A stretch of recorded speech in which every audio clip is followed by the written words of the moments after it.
খুবই আজব একটা সেটিংস। যেই আপনাকে কল দিবে তার নাম বলে দিবে। অনেক সময় একটা কাজের ক্ষেত্রে দেখা যায় একটা কাজে লাগছি আমরা, তো মোবাইলটা অন্য এক জায়গায় রাখা দিছি, তো দেখা যায় ফোন আসছে, তো ওই ফোনটা ধরতে গেলে তো দেখা যায় অফিসের কল। আর না হয়তো এমনও হতে পারে যে কেউ কল দিলে তার ফোনটা আমার রিসিভ না করলেও চলতো।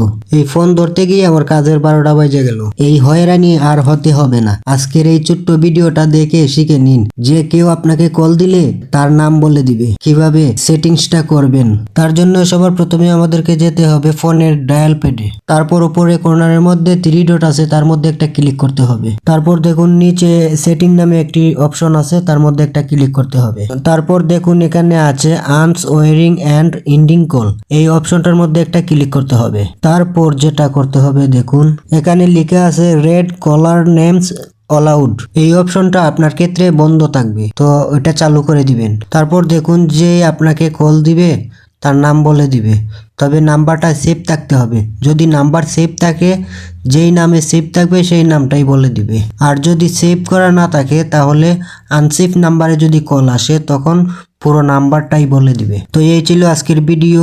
এই ধরনের মজাদার ভিডিও প্রতিদিন পেতে অবশ্যই পেজটি ফলো দিয়ে যাবেন। আর ভিডিওটি দেখে যদি ভালো লাগে তো অবশ্যই লাইক কমেন্ট শেয়ার করে দিবেন।